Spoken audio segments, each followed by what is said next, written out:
Good morning, and now we ask the question, can Winx win again?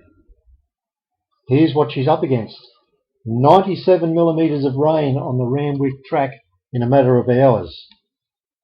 A temperature predicted of well over 40 degrees. 13 top quality opponents. So let's investigate. First of all, with the weather being so hot, probably by Saturday the track will be down to a soft 5 or possibly even better. The next problem is if it is over 40 degrees, racing will more than likely not take place. Racing may be abandoned. And I'll tell you what, there are 13 opponents, all of a good standard. So we're going to have a look at those. But if the temperature is maintained at that temperature, if it does stay at that predicted temperature, if Winx was my horse, I wouldn't be running it. And I think you might find that connections might agree with that sentiment. So let's have a look at the race first of all, just to get an idea of, even if she doesn't start on Saturday, what might happen or might have happened. First of all, you can see that we've rated Winx a $2 chance, or $2.10, and I think that's a fair assessment. I think if you're looking at Globalgramma, that's probably going to be the filly that's going to lead for most of the way and be hard to run down. Hartnell, who managed to run second to Winx first up last preparation. You've got Dibiani, which is, I don't think, it's had 13 runs without a win in this country. But then again, it did run second beaten the Nostril. And that was in the Epsom last year. So there are all sorts of good horses in here, but let's have a look at the performances just so we can understand. So going back to August last year, she was able to sit second and was able to sit there and then just come home 3.5 lengths quite easy. They only ran 83.83, which is a relatively slow time, and there are only 7 runners. Prior to that, going back to the Doncaster, you can see there were 12 runners. She was able to win by 2 lengths in a reasonably fast time.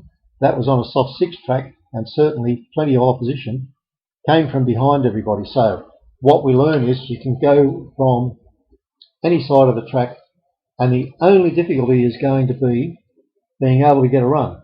But if you look at Hugh Bowman, has ridden the perfect ride every time, and that's why, more than likely than anything else, she's going to win. Okay. Looking next at Globalgramma, 7 starts for 3 wins, and first up last time on December the 16th, December the 31st, was beaten 2.5 lengths.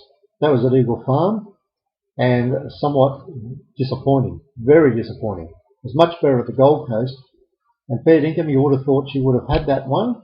But Flying Jess, who hasn't been all that great of a filly, did something really special and got home, and you can see they ran a time of 81.23. So I expect that Globalgramma, with a reasonable getaway and from barrier 1, is going to be the leader in this race. But having said all that, there's Hartnell. You can't fault him, but he's coming back from a run in the Melbourne Cup. Can he win, run well first up? Well, here we are.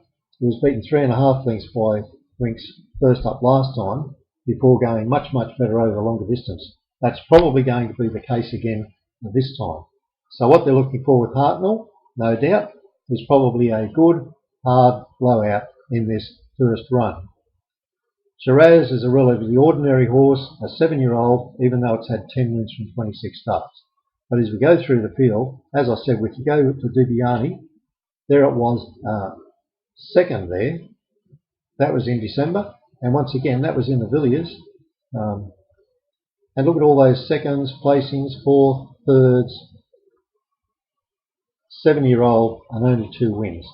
You've got to have doubts about that. But when you look at the field, you've got a huge number of horses that are going to be spread everywhere, and you've got to be able to guarantee that Winx can get the run. So in summary, what I would be doing is only watching this race. And if Winx was mine in the heat, I wouldn't be running it. That's it for this weekend. Thanks for watching.